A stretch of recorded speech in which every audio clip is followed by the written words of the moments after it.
তুমি কি জীবনে বারবার ব্যর্থ হচ্ছ আর চেষ্টা করে যখন সফলতা ধরা দেয় না তখন নিজেকে অপ্রয়োজনীয় মনে হয়? তাহলে এই ভিডিওটা শুধু তোমার জন্য, কারণ আজ আমি তোমাকে বলবো ব্যর্থতাকে জয় করার 7টি অমূল্য কৌশল, যেগুলো শুধু তোমার মনোবল বাড়াবে না, তোমার জীবনটাকেও বদলে দেবে। তো চলো শুরু করি। তো নাম্বার 1, ব্যর্থতা মানে শেষ না, এটা নতুন শুরুর সিঁড়ি। তুমি হয়তো ভেবেছো ব্যর্থ হওয়া মানে সব শেষ, কিন্তু সত্যটা হলো ব্যর্থতা মানে শেখার সবচেয়ে বড় সুযোগ। তুমি হাঁটতে শিখেছিলে পড়ে পড়েই, তোমার প্রথম কথা বলাও ভুলে ভরা ছিল, কিন্তু তবুও তুমি থামোনি। তবে এখন কেন থামবে? জীবনের প্রতিটি ব্যর্থতা একটা শিক্ষা, আর সেই শিক্ষাই তোমার সফলতার ভিত্তি। নাম্বার 2, নিজেকে ছোট মনে করো না। তোমার ভিতরে আছে সীমাহীন শক্তি। তোমার ভিতরে যে শক্তি আছে তার একটুও তুমি এখনো ব্যবহার করোনি। বিশ্বের প্রতিটি সফল মানুষ একসময় ছিল একেবারেই সাধারণ, কিন্তু তারা নিজের উপর বিশ্বাস রেখেছিল। তুমি যদি নিজের উপর বিশ্বাস রাখতে পারো, তাহলে কোনো ব্যর্থতাই তোমাকে থামাতে পারবে না। নাম্বার 3, যারা তোমাকে ব্যর্থ বলে তাদের প্রমাণ করে দেখাও।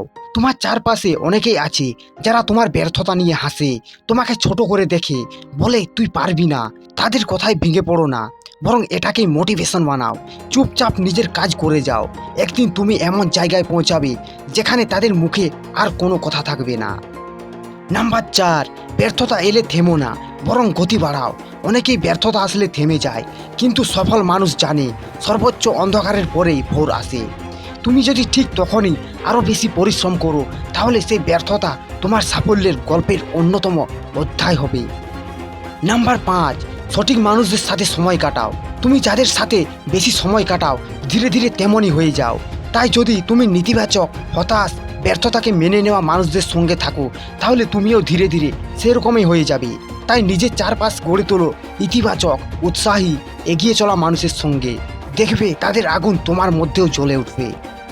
নাম্বার 6, প্রতিদিন শেখো। প্রতিদিন নিজের একটা নতুন সংস্করণ তৈরি করো। প্রতিদিন অন্তত একটা নতুন জিনিস শেখো, হোক সেটা একটা বইয়ের পৃষ্ঠা, একটা স্কিল বা একটা নতুন অভ্যাস। এই ছোট ছোট শেখাগুলো তোমার ভেতরের মানুষটাকে গড়ে তুলবে, আর যখন তুমি নিজেকে বদলাবে তখন জীবনও বদলাতে বাধ্য হবে। নাম্বার 7, থেমে যাওয়া মানেই হার, তাই লেগে থাকো। সবচেয়ে বড় ভুল আমরা তখনই করি যখন হাল ছেড়ে দিই।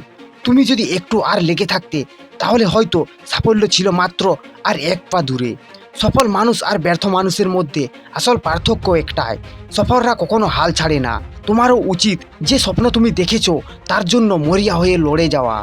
বন্ধুরা, জীবন সহজ নয়, কিন্তু জীবনটা সুন্দর, আর সেই সুন্দরতাকে অর্জন করতে হলে তোমাকে বারবার ব্যর্থতা বরণ করতে হবে, আর বারবার উঠে দাঁড়াতে হবে।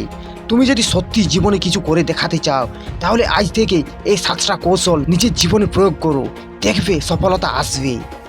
তো বন্ধুরা, ভিডিও ভালো লাগলে একটা লাইক দিও, কমেন্টে লিখো আমি হাল ছাড়বো না। আর এমন আরও মোটিভেশন ভিডিও পেতে চ্যানেলটাকে সাবস্ক্রাইব করতে ভুলো না। মনে রেখো, ব্যর্থতা তোমার শত্রু নয়, এটা তোমার শিক্ষক।